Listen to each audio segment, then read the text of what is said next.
So sorry, it's not quite General Hayden. Got a brief introduction for the general, so it's a distinct honor to introduce him. A retired Air Force general who has served at the very highest levels of both the military and intelligence community in this country. Just some of his accomplishments include, as director of the CIA, he was responsible to understand the plans and capabilities of our adversaries, develop detailed communication and response plans, and then put in place operational plans to thwart those enemies.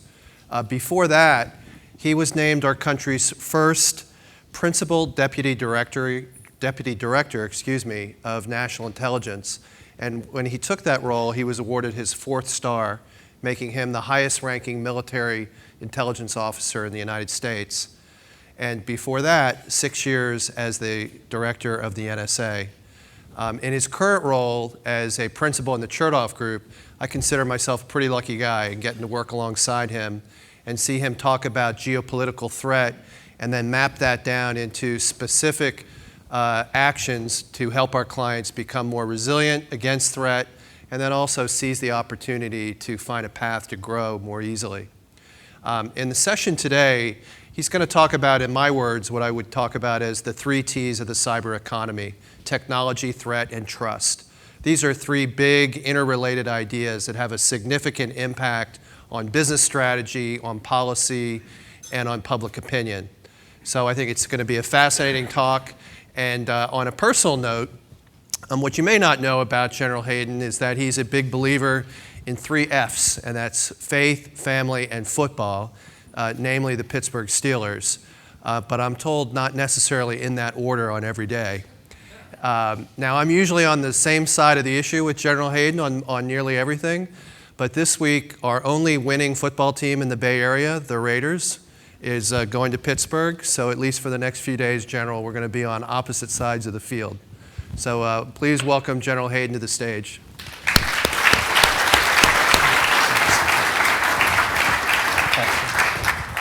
Thank you. Okay, it is on. I'm going to be mobile down here, all right, because I don't have any notes, and I've got to see the slides to know what it is I'm supposed to say, okay? And I am a 39-year Air Force officer, so I cannot talk for more than a few minutes at a time without PowerPoint. So that's what we have here today. Interesting title for the schedule, and Katie's put together a very solid program. But we've kind of gone from the technical to the business capital, and I get to wind up with metaphysics. All right. The title of this block here is Security, Privacy, and the Greater Good. All right. So I'll try to make it entertaining. The last group said the only thing between you and wine was Hayden. There is nothing between you and the wine, all right, other than me now, so I'll try to be efficient. So actually, I've been hanging out in the corner here for most of the day, and that word in parentheses really does apply, doesn't it? You can sense it's palpable frustration as to, look, we had this conversation 12 years ago. Why is this still so hard? That's how I had that conversation with my grandchildren. You know, they say the internet is awesome, and I go, yeah, but it's dangerous. For the more sophisticated in the audience, how about Richard Danzig? A very good observer of these sorts of things. And that back half of that quote there, I think, really captures it. Nourish and poison. He's talking about the same thing. Okay, he's not talking about, make sure you take from the nourishment stack, stay away from the poison stack. He's saying this thing simultaneously nourishes and poisons us. Okay. So I'm out at Vegas 5 summers ago talking to Black Hat, an unusual event for a former director of the National Security Agency, 3,000 claiming to be reformed hackers in the ballroom of Caesar's Palace.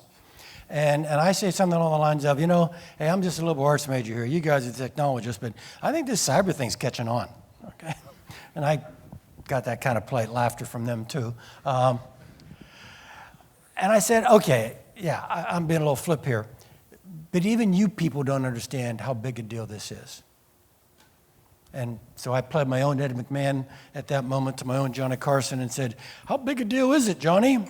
And I said, being a liberal arts major, this is as disruptive a thing in our social existence This is as disruptive a thing as the European discovery of the Western Hemisphere 500 years ago.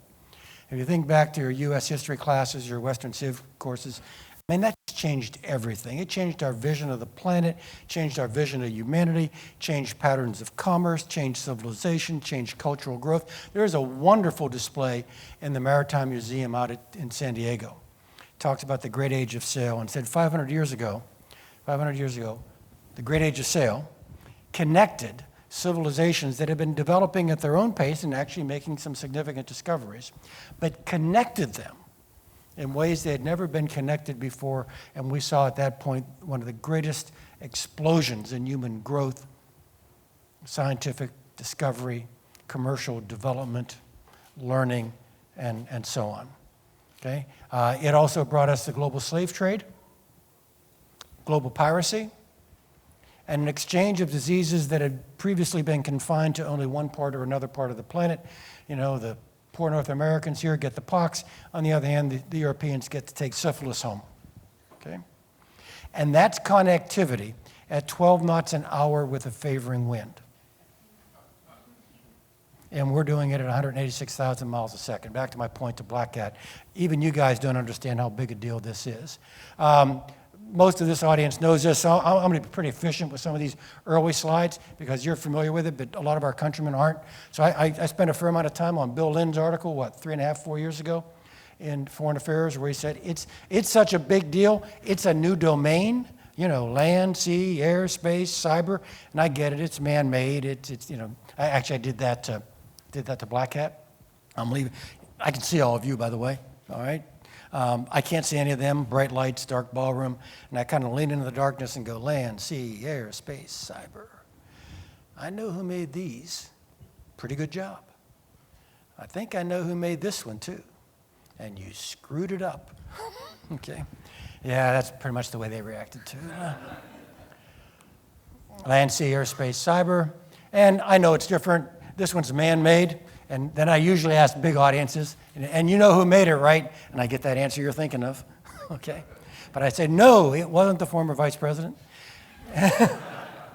It was my neighbor, Vint Cerf, who was actually is my neighbor, lives up in Great Falls, and actually was one of those guys. That's him second from the right out there at Stanford in 1969. Vint actually comes to my classes at George Mason.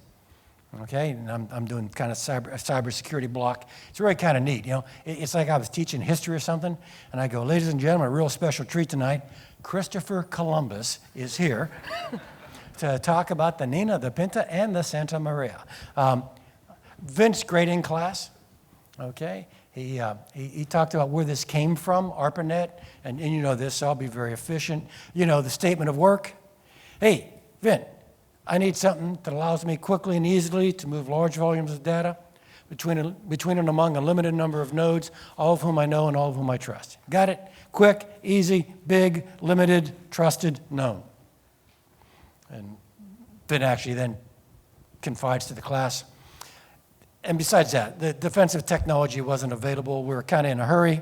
And, well, we really didn't have any idea it was going to take off the way it did.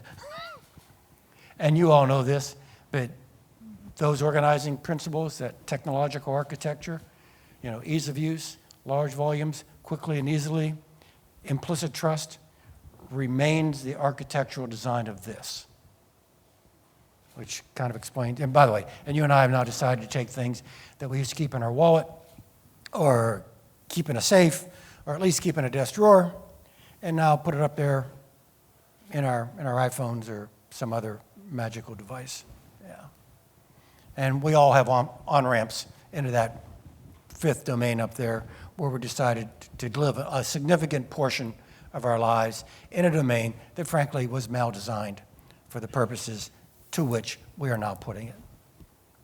I like to throw this one up. That's a heat map of things connected to the internet. It's about 2 years old now, but it does kind of show you where the thing was invented and where it's well used. You see that glowing ember there in Northeast Asia, that's South Korea.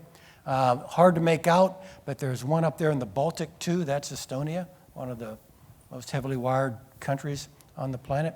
What else can you take from this map? You can take from this map the conclusion that as bad as it is right now in the cyber domain, it's going to get worse because right now most cyber accesses and most broad bandwidths exist in countries and regions of the world where the rule of law is strong. And look where this thing has now the opportunity to migrate. So it will indeed get worse. This is before the Internet of Things, the Internet of Everything, before PLA3, who is the Chinese equivalent of NSA, before PLA3 has the opportunity to talk routinely to my toaster because we've wired everything into the web. So what could possibly go wrong? Again, this is an audience very familiar with this, and so I will speed through this. But I try to point out to our countrymen the following point. We are incredibly sloppy with our language when it comes to describing cybersecurity challenges. And anything bad that happens on the web, we call it a cyber attack. I'm looking here at Bill Marshall, a fellow veteran of NSA. Bill and I have a very narrow definition of what constitutes attack. Okay? And so when we do a lot of things that we don't call attacks, but which the popular press does. So to make sure we understand the taxonomy, here's my listing of what I generally categorize as cyber sins. All right? There is the stealing your stuff sin, and you're all very familiar with that. That's your PIN number, your personal identifiable information, your intellectual property, your trade secrets, your negotiating positions, and your embarrassing emails. There is the stealing your stuff sin. And if we were doing this 3 years ago, I'd have said, and we really need to get nervous about this other stuff, but fundamentally, we've got to worry about stealing your stuff. In other words, 3-4 years ago, in fact, Bill Lynn's article is explicit that the real problem out there right now, then, 3 to 4 years ago, is stealing your stuff. But you know that the bad folks are sliding down this scale. And although the stealing your stuff thing isn't going down, you do have increasing activity in the more destructive examples of misbehavior on the World Wide Web. There is corrupting your stuff, which fundamentally, for a lot of industries, is worse than stealing it. It's one thing to steal money out of a bank. It's another thing to make an international financial institution lack confidence in the data it has in its files. Hurting your network. In other words, that slide 3 or 4 ago when I showed you all your on-ramps onto the World Wide Web. What if your on-ramps are blocked? We saw that with the Iranians going after the big banks, right? Bank of America, JP Morgan Chase, Wells Fargo, with those massive DDoS attacks. In other words, those banks were effectively taken off the web. And then there's physical destruction. That's using a weapon that begins life up here to create effects not just up here, but down here. And I got Ahmadinejad, the former midget president of Iran, walking through the centrifuge hall at Natanz, where someone destroyed 1,000 centrifuges. Now, Jim's description of me as former director of this and that, you probably understand how I feel about destroying 1,000 Iranian centrifuges. Okay, one of the best ideas of the week. Okay? But describing that, even with my background, in only slightly different words, someone, almost certainly a nation state, maybe even two, someone, almost certainly a nation state, during a time of peace, just used a cyber weapon to destroy what another nation could only describe as critical infrastructure. Ouch. So, with regard to cyber sins, there's motion here, there's a dynamic, and it's in the direction of more destructive. Okay? With regard to cyber sinners, we can rack and stack them. I've seen 7 different groups up there, including script kiddies. Here are my 3.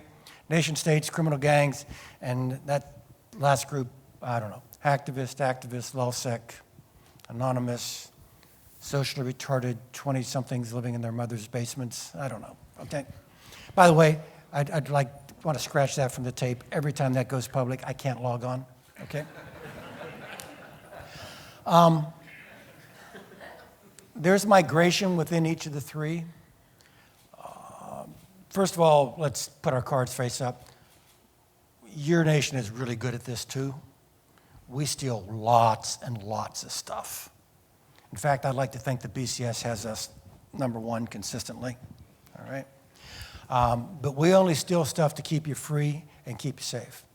We do not steal stuff to make you rich. I know 4 other countries who can say those sentences and have them still be true. They're the usual suspects. Okay, they all speak English. They're all democracies, and one way or another, they trace their bloodline back to Bletchley Park. Everyone else steals. Everyone else's definition of legitimate state espionage includes what you and I would call industrial theft. Okay. Now, another comment with regard to nation states. 2 or 3 years ago, we had an awful lot of folks running around town. Leon Panetta, before he left the SecDef job, his last major speech was up on the Intrepid in the Hudson, talking about Cyber Pearl Harbor, Cyber 9/11. Mike McConnell, whom many of us in the room know, Mike is pretty stark in his language. We're already in a cyber war. We're already losing, and so on. I've never quite been in that. I mean, I'm nervous about it. Obviously, I wouldn't be here talking to you, all right? But I've never been quite in that apocalyptic vein with my language. And I've even throttled back a little more than normal. Let me explain that. If the Chinese are turning out the lights along the eastern seaboard, that's probably not the first thing in the president's brief the next morning. Okay? There's other stuff going down. That's a subset of a much bigger problem. I've actually come to more worry about these kind of states. Let's start with that one. You know, the renegaded, isolated, sanctioned, nothing to lose, let's roll the dice, what the hell kind of nation state, which again, it's kind of a permanent definition of them, all right? I can imagine these guys in that lane too. Let's just imagine for one reason or another this nuclear deal really doesn't work out and sanctions are reimposed. I'm even dark enough in my darkest moments to imagine circumstances where these guys might want to say sanctions? Really? You know, this stuff isn't cost-free. Watch, I'll demonstrate. Okay, so I'm not concerned as much as I used to be about that catastrophic attack that just wipes out civilization as we know it. I am more concerned about perhaps a little less catastrophic, but more likely, more possible, more within my ability to imagine attack from someone who feels as if they have nothing to lose. Criminal gangs, another group, mostly in the post-Soviet space, you know, Ukrainian, Belarusian, Moldovan, Russians themselves. The migration here, I've been told by good folks like Eyesight Partners that in their global intelligence collection, they're seeing the language, the coding language of criminal gangs, which have been exclusively Slavic and English, migrating a bit in the direction of East Asian languages. So, okay. And then finally, the hacktivists. I mean, these were kind of recreational attackers. I mean, they kind of self-organized. Remember the WikiLeaks PayPal thing? Everyone discovered, you can contribute to WikiLeaks via PayPal. The government kind of taps PayPal on the shoulder, excuse me, and PayPal takes the WikiLeaks opportunity down. These guys self-organize, conduct a DDoS attack against PayPal. Again, kind of self-organized, self-motivated. The motion here is we're seeing more and more of these groups enlist in broader, more pre-existent causes, not just y'all made me mad because you're picking on Julian, all right? It's the Syrian Electronic Army, okay, enlisting themselves in that cause. It's a bunch of Iranians, clearly, enlisting themselves in the cause of the Iranian state. So, movements in all three. You know these, I won't drill down, just kind of every day you get more. This one of a peculiar nature, and actually demonstrates how much we have yet to think through this problem. I'm sorry, that's obscure. Let me cut to the chase. We didn't know what to call this. Really, I'm serious. And if you do, tell me, because I don't know what to call this. I mean, the president went out in the secret room. This was really bad. This had all 4 of the sins, right? They stole Sony stuff. They destroyed Sony stuff. They hurt Sony's network, and although they didn't quite get to creating physical damage, they threatened it. I mean, Jim mentions I'm from Pittsburgh. The most frightening thing I heard growing up was, I know where you live, Hayden. I know what kind of car you drive. Whoa, serious threat. The people at Sony were getting those via email from the attackers, and it included, I know what school your daughter goes to. So there was at least physical intimidation. As bad as it was, though, the president goes into the sit room and actually called it cyber vandalism, which I think is more than a brick shy of a load here. Others have called it cyber war. I would not. But I don't, it just reflects we're still working on the big concepts here that we don't know what to call it. I throw this up because most people know about Sony, most don't know about SANS. This is the Iranians going after a Jewish American because he said too much about the supreme leader. And it was a wiping attack. So if you think a wiping attack is bad for financial services, it is.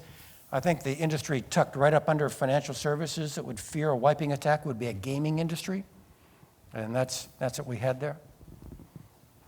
Oh yeah, and then this. Love the panel today, okay? Remember their 1 hour? So let me be very candid. This is no shame on China.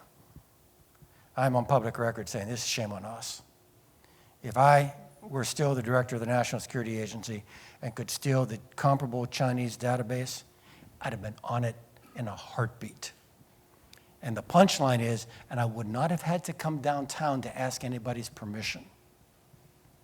This was a legitimate foreign intelligence target. So this is not shame on China. This is really, really shame on us. And I think most people in the room had the kind of reaction that folks at the Chertoff group with some government experience had. I mean, this is true embarrassment that someone could do this to us. And it's our fault. So why is it our fault? Why are we so bad at this? Well, we're not, and you know that. All right? And if this were just a question of technology and trained people, we'd be fine. I mean, we could use more technology. We could use more trained people.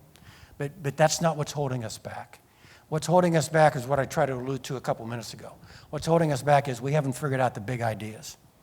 The punchline I use, again, with public audiences is you and I, the big we, the 320 million we, have not yet determined what it is we want or what it is we will allow our government to do to keep us safe in this domain.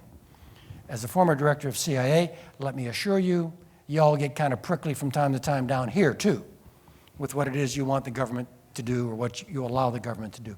But fundamentally, we've kind of worked out the trails in the forest down here. Yeah, that's acceptable government. I tell the story. I get up, I live in McLean, I get up, I can't sleep, I go out, I look, I see a Fairfax County police car go by, he's putting a spotlight on the shrubs. I kind of go, cool. Now, you imagine whatever it is you think the equivalent of that is up here, and you can't tell me you're cool. We haven't yet figured that out. Our government will be permanently late to need in the cyber domain forever because of our political culture and our commitment to that great, powerful principle there. That's just the way it's going to be. Now, it doesn't mean our government hasn't been making progress. And here's back to, the privacy, security, and the greater good. Some discussions here. We probably are going to get a cybersecurity bill. This is a baby step. It's sharing some information. It's got some liability protection. The punchline here is probably not that we're getting one this Congress. Punchline is that it's taken 3 whole Congresses to get one. And it's a small step. President's executive order, another movement, the government trying to do the right thing, despite my comment that it's going to be permanently late to need. Y'all familiar with this? This is pivoting off of a white paper Denny Blair and John Huntsman wrote about 2 years ago. In essence, this is aimed at the Chinese. So how are you going to punish them for cyber theft? And it's hard to punish them up here in the cyber domain. So you ask the question, well, why are they doing this? Well, they're doing it for economic profit down here. Oh, okay, so why don't we take some economic profit away from them? I mean, the economies are intertwined. They rely on the American market. So it's about licenses and export and who denominates their international trade in dollars and who gets to be listed on the New York Stock Exchange. You can run this thing all the way down to whose kids go to what schools for what degrees. So executive order, 1 April, not yet been used, but a step in the right direction. Really interesting speech. Ash Carter, Stanford, probably 3 months ago now, actually laid out DOD's cyber strategy, kind of divided the cyber sins into 3 categories, different than my 3. He said they had routine attacks, you're on your own. You had more complicated attacks, DHS can help. I get mixed reviews when I talk to industry about that. And then there are some things that would prompt a national response. And Ash Carter, in response to a question from Amy Ziegard, who was doing the Q&A with him, says those are the kinds of things that would prompt counter-battery fire, suppressive fires in the cyber domain from what Mike Rogers is trying to organize as national mission forces, right? Yeah, national mission forces. That's kind of progress. I've been out of government 6.5 years, pushing 7 now, and for 4, I worry whether or not I would be indicted if I actually said we can attack. And now you got a Secretary of Defense saying not just we can, but here are the circumstances under which we will counterattack. So that's a plus. Xi Jinping in town signed up to that, which is actually the American definition of legitimate state espionage. Okay. That's probably why we haven't exacted the sanctions yet that are authorized by the executive order. We're kind of waiting and seeing what the Chinese do. Now, I don't think this means much at all, but that's not me belittling this. I think getting the Chinese president on record as to what is and is not legitimate state espionage is a good thing. Is it going to make them change behavior? I don't think so. In fact, I'm pretty sure it won't. But I like the part where he actually signed up to what it is we said is good or bad. Oh, and then this, the last couple of weeks, and you're familiar with this, right? The European Court of Justice says that American standards of privacy do not meet European standards, and therefore that safe harbor agreement we've had for more than a decade that allows European data to be stored on servers inside the sovereignty of the United States of America no longer stands. Okay? Let me be very candid. The only thing amazing about this is the ability of the Europeans to recycle their outrage without any obvious sense of embarrassment, okay? You can't keep data in the United States because the Americans don't respect privacy. Y'all read the news in the last 48 hours as to what the British are now tabling with regard to tracking internet connections? Do you know what the French did after Charlie Hebdo? I was on Morning Joe, and this is right after Charlie Hebdo, and the French passed new surveillance laws, and Scarborough says to me, well, that's kind of like the French Patriot Act, right, Hayden? And I literally started laughing, okay? I said, oh my God, Joe, this is so much beyond, right? Even the Germans have directed their telcos to retain data for periods of time beyond the business case to retain the data. And so what you've got, here's the dynamic, okay? You've got the institutions at the community level in Europe. They have competence in and responsibility for things like privacy and commerce. But things like security are reserved to the nation states. Okay? And so when we Americans try to balance that privacy and security thing, we got everybody in the room. All right? They happen within the same governmental institution.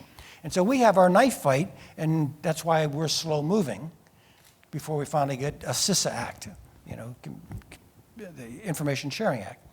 The Europeans have everybody who thinks they're all in favor of privacy meeting in Strasbourg or Brussels, and then everybody who worries about security, they're meeting in national capitals. So what you get are these kind of pronouncements from the community level, while at the nation level, they do what they damn well please. When I'm in a good mood, I call it inconsistent. Most days, I call it for what it is, hypocrisy. Another interesting one. This is a domestic dispute as to whether or not companies should be allowed to create and market unbreakable encryption. It might surprise you that Mike Chertoff, Mike Hayden, and Mike McConnell all think our government does not have the right to demand that of American enterprise. We've got lots of reasons for it. Fundamentally, Mike Chertoff's got the most elegant summary. We don't usually require people to organize their lives around the needs of law enforcement. All right, and I can go through other other explanations. But in my view, American security, not commerce, obviously there's a commercial argument here. I'm just saying American security is better served by raising the global water level of encryption. And I don't even have to get into the commercial or fair play arguments. You've seen this before, certainly if you've seen me brief. It's a traditional risk equation. I put this up, and I use this as a pivot, and I'm going to have to be really efficient here because I'm taking up too much time. But I use this as a pivot to general audiences saying, and so if the government is going to be late to need, permanently late to need, despite the efforts I just described for you, if the government is going to be permanently late to need, guess what happens in America when the government doesn't show up? We do. And the private sector intervenes. And we have private sector energy in each one of those factors up there to push risk down. Classic risk equation, you can use it for ground combat, aerial combat, you can use it for car insurance, all right? Risk is equal to the threat times your vulnerability times the consequence of failure. Most of global cybersecurity energy in history has been in the V factor, all right? I heard it today about reducing attack surfaces. It's firewalls, patches, Symantec, McAfee, cyber hygiene, good passwords, turn the machine off for the weekend. Reduce the attack surface. The history of cybersecurity has generally been in V. The present of cybersecurity is over here. That's presumption of breach. They're getting in, get over it. Survive while under attack, operate while penetrated, protect your more precious data more tightly than your uninteresting data. It's not winning at the firewall. It's responding after penetration. Kevin Mandia tells me that you do that perfectly, you're going to keep the least competent 80% out of your network if you do it perfectly. Of course, the obverse of that is 20% are getting in.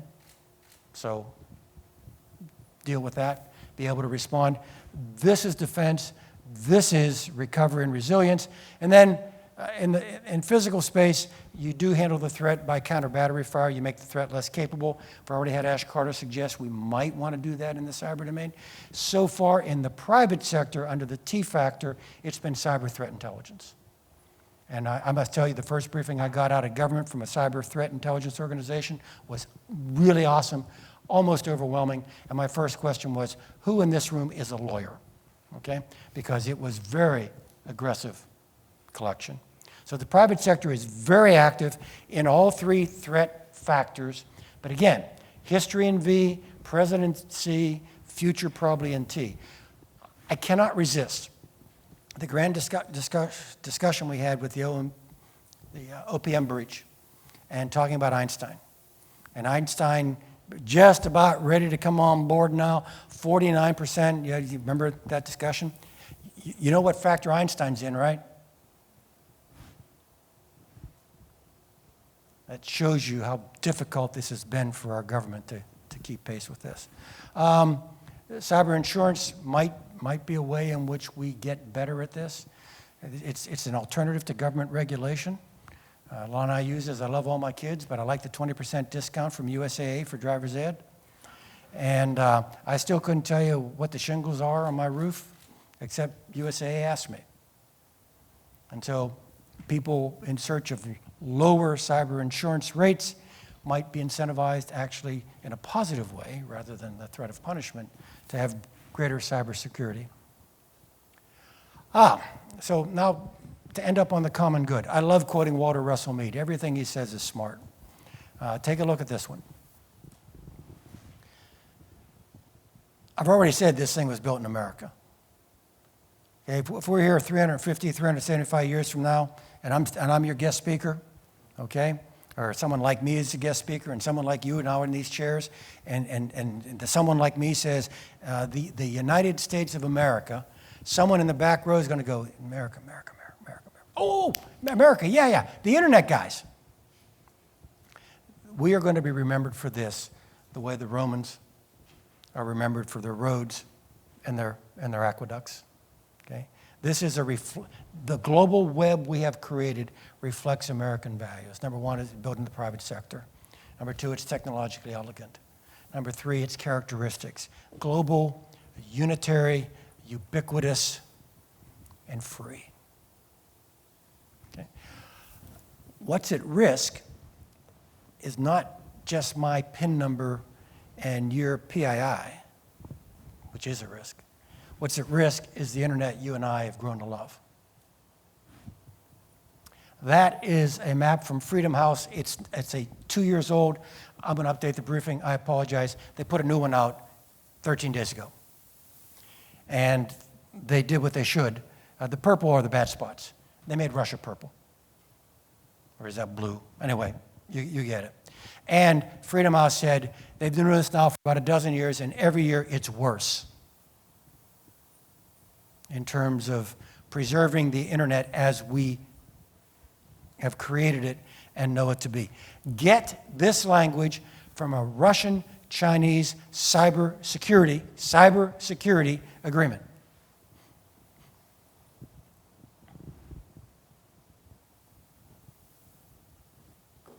Their definition of cybersecurity attacks what it is you and I think is the essence of the World Wide Web.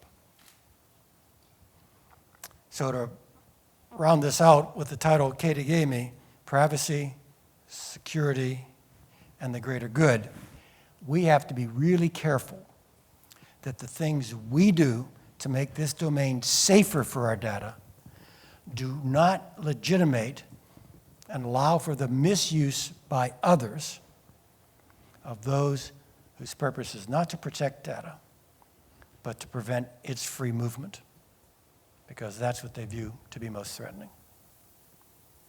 So I guess what I'm saying, even though all of us work kind of in the eaches about this technological advance or that technological advance, making this thing more secure without destroying its essence is a task of the first order.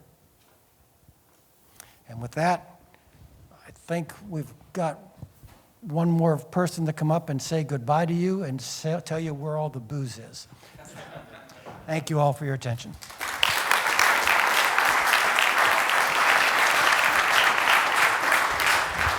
Please welcome back Jason Kaufman to the stage for closing remarks.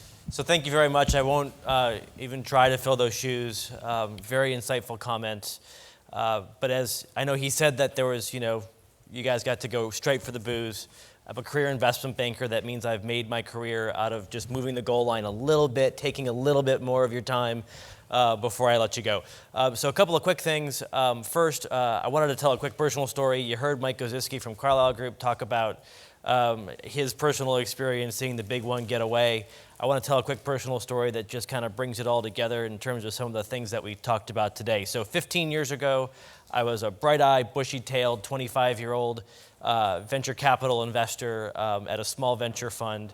And this 29-year-old guy with some bright ideas comes into our office to pitch for a pre-revenue Series A round. He's got a big stack of printouts, and he talks about this great open source tool that he has. And all of our investment committee sat around and said, it's open source. He's giving it away for free now. He's got this big community, but no one's ever going to pay for that. Pass. So, 11 years later, the company turns around, sells for $2.7 billion. It's Marty Roche, who was here on our panel earlier today at SourceFire, and we all just kind of slapped our heads. I tell that story not just because it was my personal one that got away, but also because here I am about halfway through my career now, 15 years since Marty came in and pitched, and we're still talking about the same things. This is a generational problem, multi-generational problem. I anticipate that 15 years from now, we'll all be sitting around here talking about many of the same issues. Hopefully we've made progress just as we have versus where we were 15 years ago. I want to take a moment to thank our sponsors, and if you could put them up on the board, Accenture Strategy, Apple, Cisco, Cyfort, Microsoft, Palo Alto Network, Adobe, and SailPoint. Thank you very much. A couple other things. Please, on your way out, take a book. We really want you to take that with you. Make sure that you pass it around your office. Keep it on your desk. It's a real usable guide that you can use in a lot of different circumstances. And finally, please do join us for cocktails after the reception. Thank you very much.